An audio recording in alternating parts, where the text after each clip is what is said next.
दोस्तों, इस वीडियो में पढ़ेंगे आज हम मनोविज्ञान के अंदर जितनी भी यूनिट है उसकी इम्पोर्टेंट परिभाषाएं, क्योंकि इस परिभाषाओं से रिलेटेड कोई सी भी शिक्षक भर्ती हो या जिसमें मनोविज्ञान आती है उसमें 2-3 परिभाषाएं डेफिनेटली पूछी जाती है। तो इस सभी परिभाषाओं को एक साथ करके हम पढ़ेंगे। तो सबसे पहले पढ़ेंगे हम मनोविज्ञान के बारे में, मनोविज्ञान की परिभाषा। विलियम वुंट की परिभाषा है कि मनोविज्ञान चेतना का विज्ञान है। इम्पोर्टेंट भी है। तो मनोविज्ञान किसका विज्ञान है? चेतना का। विलियम वुंट ने कहा था। तो ये हमारे को याद करनी है। दूसरा है वाटसन। मनोविज्ञान व्यवहार का वैज्ञानिक अध्ययन है। मनोविज्ञान व्यवहार का वैज्ञानिक अध्ययन है। इसके अलावा इसकी एक और परिभाषा है वाटसन की, मनोविज्ञान व्यवहार का धनात्मक अध्ययन है, जो धनात्मक विज्ञान है, ये भी इसकी परिभाषा है। इसके बाद है क्रो।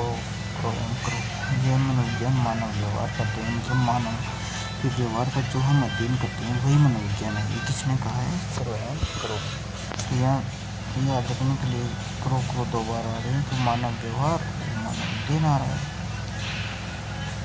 स्किनर। मनोविज्ञान वह विज्ञान है जो जीव के व्यवहार का अध्ययन करता है।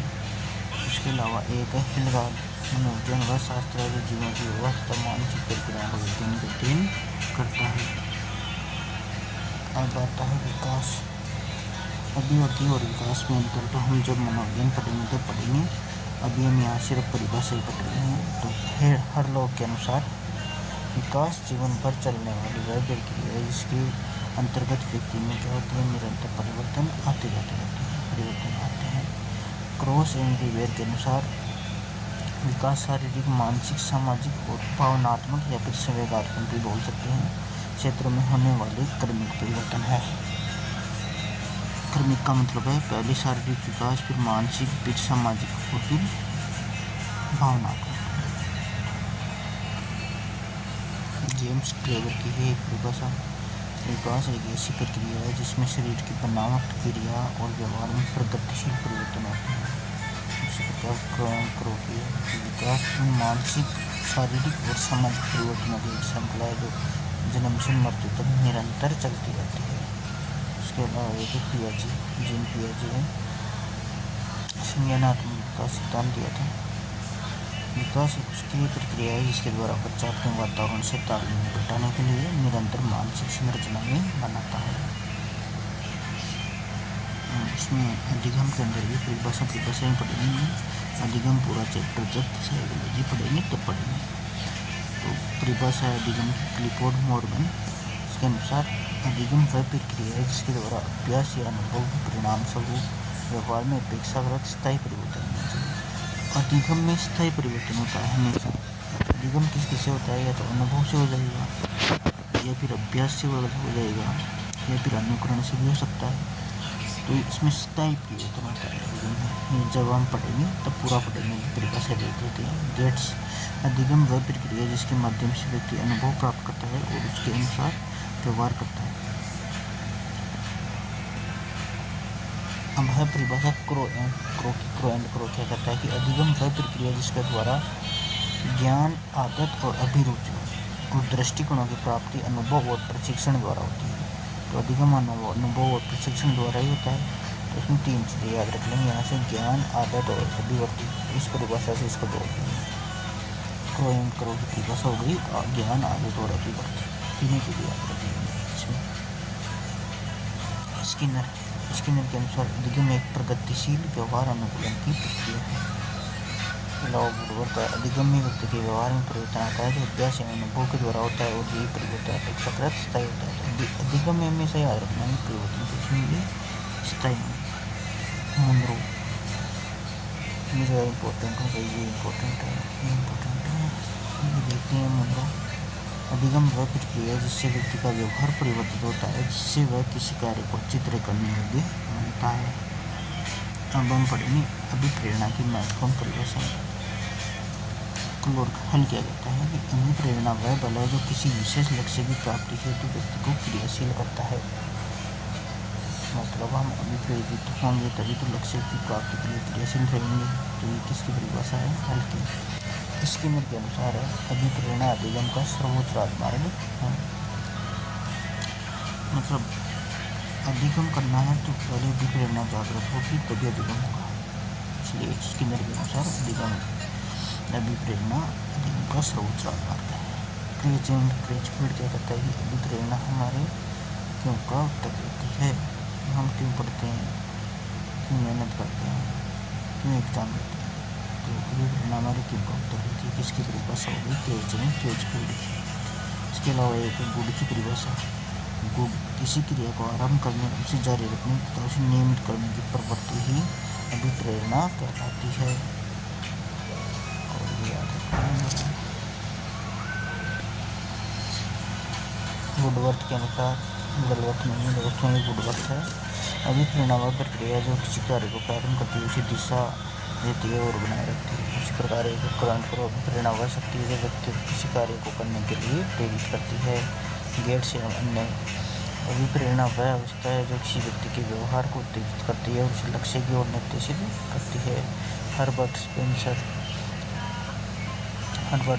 के अनुसार हर कार्य के पीछे कोई ना कोई उद्देश्य होता है और वो उद्देश्य ही क्या कहलाती है? अभिप्रेरणा कहलाती है। क्योंकि हम अभिप्रेरित होकर ही तो किसी लक्ष्य को या उद्देश्य को प्राप्त करते हैं। मेस्लो का एक आवश्यकता पदानुक्रमिक सिद्धांत भी है। इसके अनुसार मेस्लो के अनुसार अभिप्रेरणा क्या होती है? अभिप्रेरणा आवश्यकताओं की एक श्रेणीबद्ध संरचना के अनुसार कार्य करती है जिसमें व्यक्ति पहले अपनी मूलभूत आवश्यकताओं की पूर्ति करता है। इसलिए अभिप्रेरित होता है व्यक्ति अपनी आवश्यकताओं की पूर्ति करने के लिए। इसी तरह एक होती है मेडिसन के अनुसार परिभाषा। अभिप्रेरणा वह प्रक्रिया है जो व्यवहार को उद्दीपित करती है, निर्देशित करती है और उसे बनाए रखती है।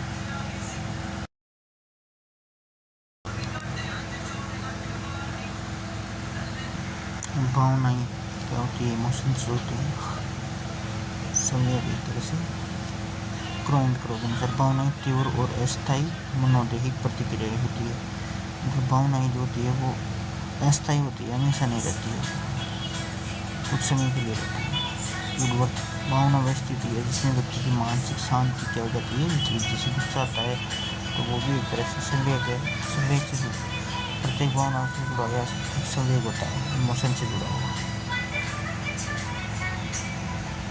अनुभूति की परिभाषा भी पढ़ेंगे। किम्बले अनुभूति वह प्रक्रिया है जिसके माध्यम से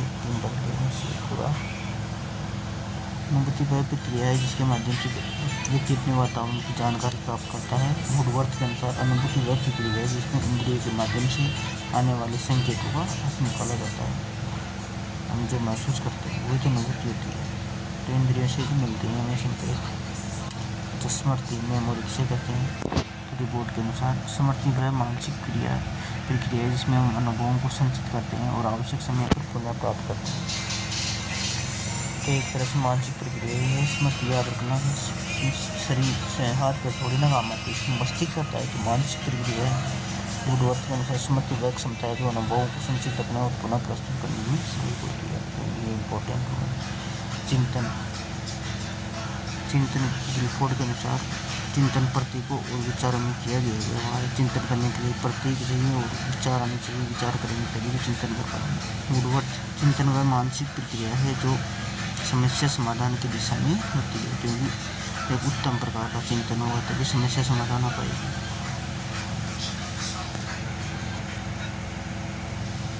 इसमें चिंतन में को मनोविज्ञान में कोर्स की भी याद रख लेना। चिंतन मानसिक क्रिया का ज्ञानात्मक पहलू है। मानसिक क्रिया का ज्ञानात्मक पहलू है। बाल विकास की परिभाषा पढ़ेंगे। लोग के अनुसार बाल विकास वह प्रक्रिया है जिसके द्वारा एक बच्चा जन्म से लेकर परिपक्वता तक शारीरिक, मानसिक, सामाजिक और भावनात्मक रूप से विकसित होता है। क्रोइंट की परिभाषा है विकास का अर्थ है किसी व्यक्ति की शरीर रचना, व्यवहार तथा व्यक्तिगत गुणों में होने वाला क्रमबद्ध परिवर्तन। गेरिट के अनुसार बाल विकास के परिवर्तन जन्म से लेकर परिपक्वता तक होते हैं जो वृद्धि व अधिगम के परिणाम स्वरूप होते हैं। तो अभिवृद्धि और विकास दोनों अलग अलग चीज़ें हैं। हम पढ़ेंगे हमारी अभी इसमें बाल विकास वाले चैप्टर है। सामाजिक विकास के बारे में कथन है लोग का सामाजिक विकास पर प्रक्रिया है जिसके द्वारा बच्चा समाज में दूसरों के साथ समायोजन करना सीखता है।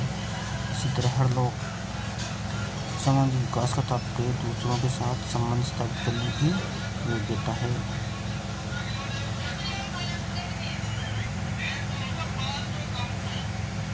लॉरेंस कोहलबर्ग किशोर नैतिक निर्णय सामाजिक नियमों और व्यक्तिगत मूल्यों के आधार पर लेने लगते हैं। एक और चीज़ बताई थी क्रोएंको ने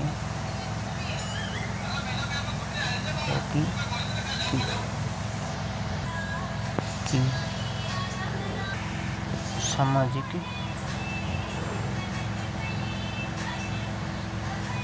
और संवेगात्मक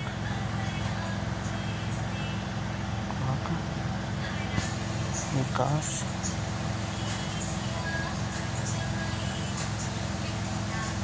साथ साथ चलते सामाजिक और संवेगात्मक विकास साथ साथ चलते हैं। अब ये इम्पोर्टेंट टॉपिक है बुद्धि, तो बुद्धि की परिभाषाएं बताएंगे इसमें। विनय के अनुसार बुद्धि वह क्षमता है जो अच्छी सोच समझ और निर्णय लेने में सहायता करती है।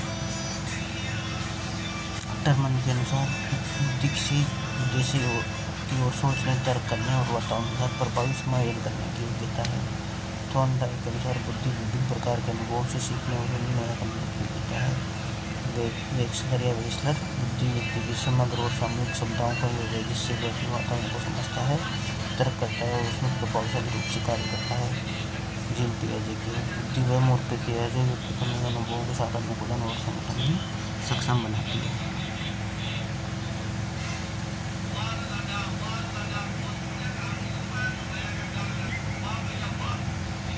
मन के अनुसार नवीन परिस्थितियों में झेलने की मस्तिष्क की नमनीयता ही बुद्धि है। इसे याद रखेंगे इसको रोज नवीन परिस्थितियों से चेतना अनुकूलन ही बुद्धि है। इसको इसे याद करेंगे कि हम अनुकूलित नहीं हो पाते तो हमें रोज आ जाता है। बर्थ के अनुसार तर्क करने की योग्यता ही बुद्धि है। बर्थ से तर्क याद रखेंगे। व्यक्तित्व पर्सनालिटी इसकी परिभाषा आलपोर्ट के अनुसार व्यक्ति के अंदर स्थित वह गतिशील संगठन है जो उसके व्यवहार, विचार और भावनाओं को निर्धारित करता है। आलपोर्ट के अनुसार वाटसन व्यक्तित्व किसी व्यक्ति के व्यवहारों का संगठित ढांचा है। एक और परिभाषा जिसके हम जो कुछ भी करते हैं वही हमारा व्यक्तित्व है। इसके अलावा शेल्डन का पढ़ेंगे